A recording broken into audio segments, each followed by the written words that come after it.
Namah Shivaya.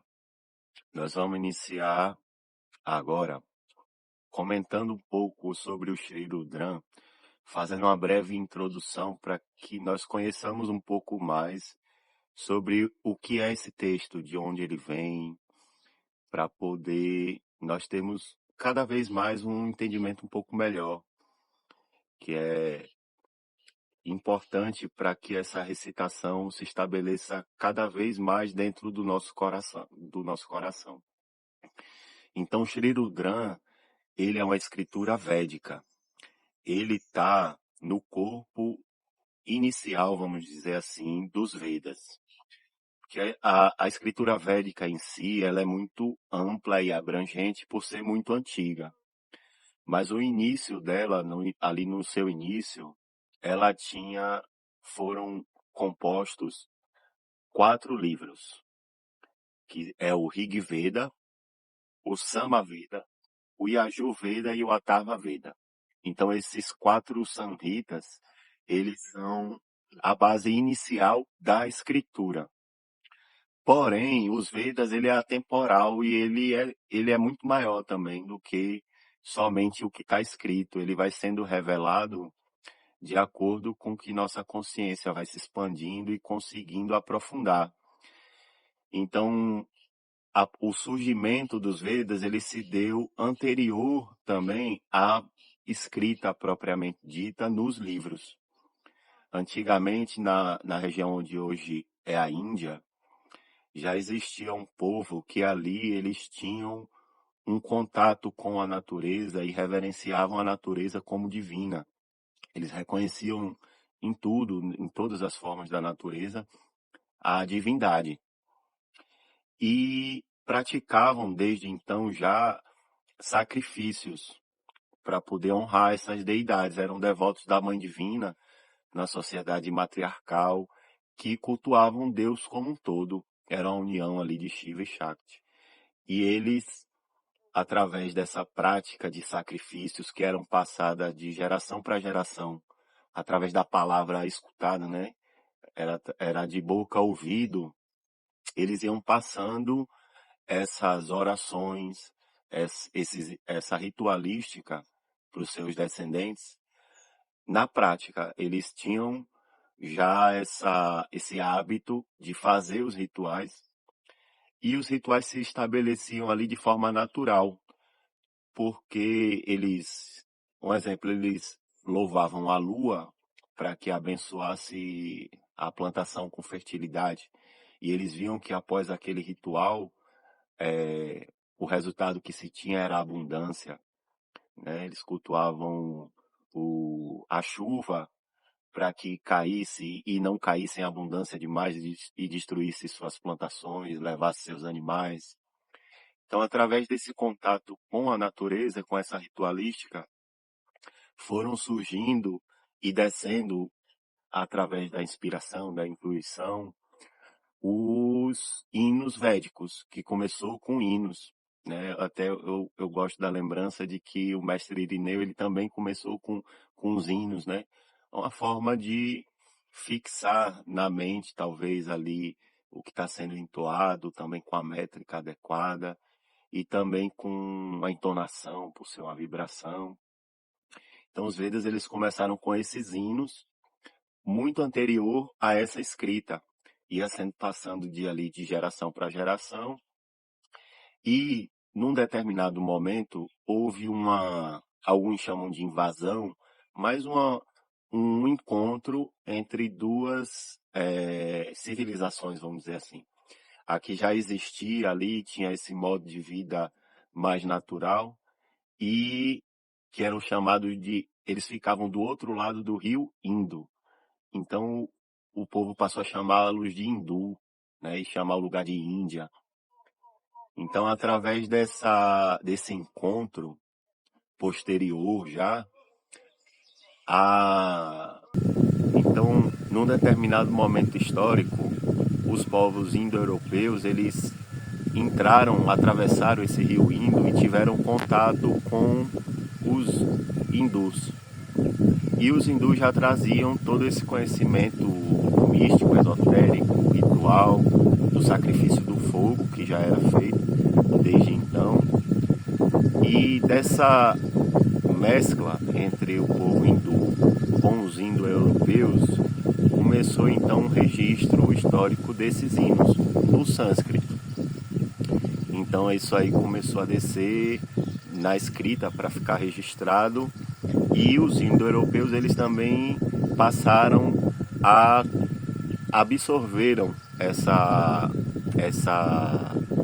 religião, essa espiritualidade hindu, e começaram esse registro. Então daí que surgiram primeiro o Rig Veda, que é o Veda que contém somente hinos às deidades. Ali estão todos os hinos, já com o nome que nós conhecemos. Então ali é louvado o Senhor Rudra, é louvado o Senhor Indra, então com nomes que nós já conhecemos. Posteriormente, o Sama Veda, que trouxe a melodia e a forma de entoação desses hinos. E posterior ao Sama Veda veio o Yajur Veda. O Yajur Veda ele traz, vamos dizer assim, um aprofundamento da explicação dessa ritualística. Ele não traz nada necessariamente novo, ele traz um aprofundamento. E é nesse Yajur Veda que está incluindo o Shri Rudran. O Shri Rudran ele ganhou esse nome posteriormente, já historicamente, bem depois. Mas ele está incluído, ele é uma parte do Yajur Veda.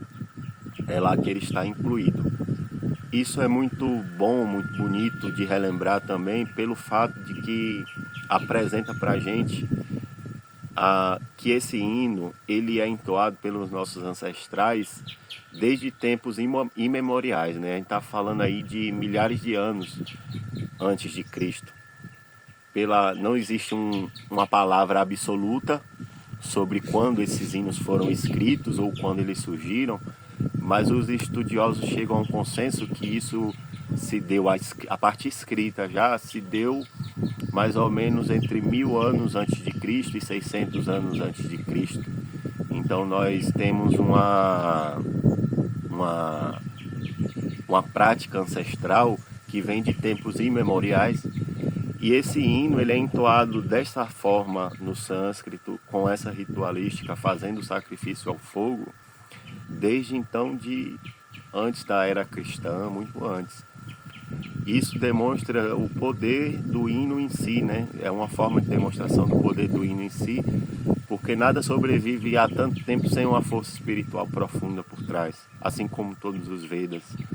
Então, esse caminho de aprendizado do Shri Rudran, ele é também um caminho de aprendizado ancestral, da prática ancestral, dessa ritualística, que nos conduz a esse reencontro também, né? E é muito bonito também porque ele se mantém intacto, ele se mantém do jeito que ele foi recebido, e isso tem uma importância fundamental que a gente vai ver ao longo do estudo, que o estudo dos hinos védicos, ele traz ele não é somente um hino. A palavra, hoje em dia, a gente vai falando e explicando para poder tentar abarcar aquilo que a consciência consegue, né? Mas esse ritual de recitação do Shri Rudran, no sânscrito, na língua original, ele traz uma vibração, ele emana uma vibração. Aquele que recita o Rudran, ele está emanando para o universo uma vibração, através do seu pensamento, através das suas palavras, através do seu corpo. Ele entoa e dá passagem para essa vibração do Senhor Rudra. E é nesse ponto que nós queremos chegar um dia, né? Pode ser nessa encarnação, pode ser na outra, mas de conseguirmos interiormente sentir essa vibração que é produzida ao se entoar a palavra. Eu entoo a palavra e essa palavra transmite uma vibração para o universo. Eu sinto essa vibração enquanto entoo e ela me transforma, literalmente, transforma o meu corpo, porque o primeiro a sentir sou eu, as minhas próprias células sentem, a minha consciência fica imersa nessa vibração, e esse é o verdadeiro conhecimento que a gente vai tendo do Rudran através dessa recitação. Mas culturalmente hoje a gente está distante um pouco desse aprendizado por enquanto, porque o sânscrito ele é a língua mais complexa, universal mais complexa.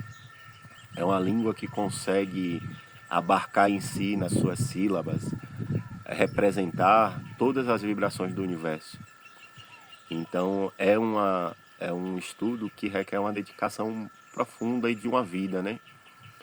E um outro aspecto importante da recitação é o entendimento que se tem, que é importante também. Então, se por um lado a parte corporal da vibração ela é importante, o entendimento também é. E os nossos ancestrais eles não tinham essa dificuldade, porque eles entoavam aquilo que eles estavam entendendo, né? É como entoar um hino em português hoje, além de cantar o hino, sentir a emoção que o hino traz, emanar a vibração do hino, nós estamos compreendendo o que está sendo falado. Então, esse outro aspecto também é de fundamental importância, que a gente consiga compreender o que está sendo dito. E é nessa fase do estudo que nós estamos, né? De buscar compreensão através do que esse hino quer dizer. Então, no estudo que o início do nosso estudo a gente está fazendo através da escritura que foi apresentada e recebida nesse Mahashivaratri de 2026 pela Escola Sarasvati, que traz justamente esse intento e essa oportunidade da gente entoar o hino aprofundando no seu significado, o que é que essas palavras querem dizer, e a partir daí a gente seguir o fio da meada de um dia, com a permissão da Mãe Divina, poder entoá-lo em sânscrito, né? Então esse hino, essa escritura, ela está ensinando a gente a penetrar no bhava, na emoção da recitação, na disciplina de fazer essa entoação nos momentos propícios e adequados, né? A gente buscar a disciplina de se entoar todo dia, como é o nosso estudo está se apresentando, que é uma forma da gente não tirar isso da consciência, isso é uma baliza que vai norteando o nosso estudo devocional. Então é uma oportunidade maravilhosa que a gente tem de entoá-lo focando nisso, no significado e na emoção de entrar em contato com o hino. Não é porque ele está em português que ele perdeu a força. Nós temos que sim enfatizar que o objetivo final é a entoação do hino completo, como recebido pelos nossos ancestrais, para sentir essa vibração de forma profunda. Mas iniciantes que somos, né? A gente começa pelo português e já é muita coisa, já traz um entendimento maravilhoso. Um outro aspecto que é importante falar é que o Rudran, apesar de ser um hino védico, ele abrange a totalidade do universo, de tudo. Ele não é um hino que a ideia de se entoar o Rudran não é necessariamente ensinar o hinduísmo, até porque nós não o sabemos, né, com a grandeza que ele tem, mas de facilitar o contato com Deus interiormente. E Deus é tudo e todos. Então, seja cristão, seja católico, protestante, seja muçulmano, seja de origem africana, não faz diferença. É para quem sente o chamado, né? A ideia da abrangência de Deus, um dos comentadores do Rudran traz essa noção de que se eu tenho um Deus e eu acredito que esse Deus é maior do que o outro Deus do meu irmão, pela lógica eu estou manifestando também e dizendo que o meu Deus ele é limitado. Esse Deus abrange tudo, como é que não abrange o Deus do meu irmão, né? Então a ideia não como eu esqueci a palavra, mas fazer um proselitismo a favor do hinduísmo, que as pessoas sejam hindus, mas que entrem em contato com Deus que habita no coração de cada um, Então não é um estudo necessariamente hindu, né? Abrange a todos os corações que sentem o chamado de Shiva Mahadeva, de Deus, na forma que ressoa do seu coração. E é importante também salientar nesse princípio da nosso estudo, da nossa conversa, que o propósito do Shri Rudran, como foi apresentado por meu Gurudeva Jagadananda, pelo Gurudeva Fulakalika e pelos anteriores a ele também, que apenas um propósito guia esse estudo, essa intuação, que a gente um dia possa manifestar essa vibração aqui na Terra para o benefício de todos os seres, né? Para o benefício de toda a humanidade, para que toda a humanidade seja abençoada por essa vibração e nenhuma outra coisa, né? O Sri Sekar Bodhupali, que é um dos comentadores de Sai Baba, ele fala, olha, se você tem alguma outra intenção de ganho pessoal, de ganho material, o Rudran é capaz de dar sim, mas o nosso propósito é simplesmente esse, que toda a humanidade seja beneficiada através da entoação dos mantras. Quando a gente se une para fazer isso em grupo, essa vibração ela tem um alcance ainda maior, mas que a gente preserve no nosso coração sempre essa ideia, né, de que esse aprendizado ele é para que a gente aprenda a servir a humanidade através da entoação desses mantras, para libertar aquilo que precisa ser liberto dentro de nós, as dores, as mágoas, tudo aquilo que permeia o coração e que precisa ser transmutado, e que para colocar para fora também todos os nossos dons, nossos talentos, para o bem, para que a gente aprenda a se amar e chegue mais perto desse amor divino. Então que a gente tenhamos, nós todos, enquanto grupo de estudos, tenhamos juntos esse Sankalpa, né? Tem uma passagem muito bonita que eu compartilhei no grupo, de que um Pandit, que é um conhecedor profundo das escrituras védicas e da sua intuação, eles, quando vão aprender as escrituras védicas, antes mesmo de aprender o hino específico da linha que ele vai seguir, ou qualquer coisa que seja, ele aprende um mantra que entoa, chama pela união, pela paz, e que as consciências se unam no propósito de buscar a Deus, e que essa paz se manifeste no universo. Isso não é por acaso, porque apesar de ser muito importante que a gente entre em contato com a vibração e recite o hino perfeitamente, a nossa consciência precisa estar no lugar e na direção adequadas também. Isso não é um adendo, não é supérfluo, é o caminho de ensino, né? É o que o caminho pede, de que nós busquemos essa união de propósito. Então, que nós, como Irmandade, nos unamos em torno desse Sankalpa, de aprendermos para recitarmos, entoarmos esse hino em benefício de toda a humanidade.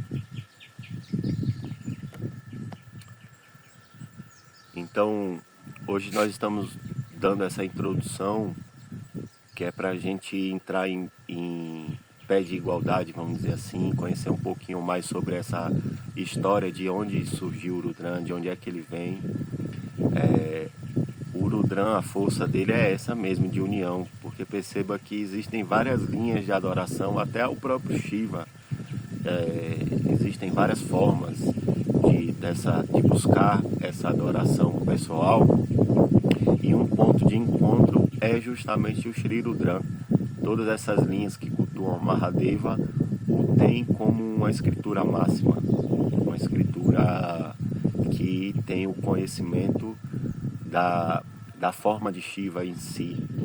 Então isso também já é por si só muito bonito.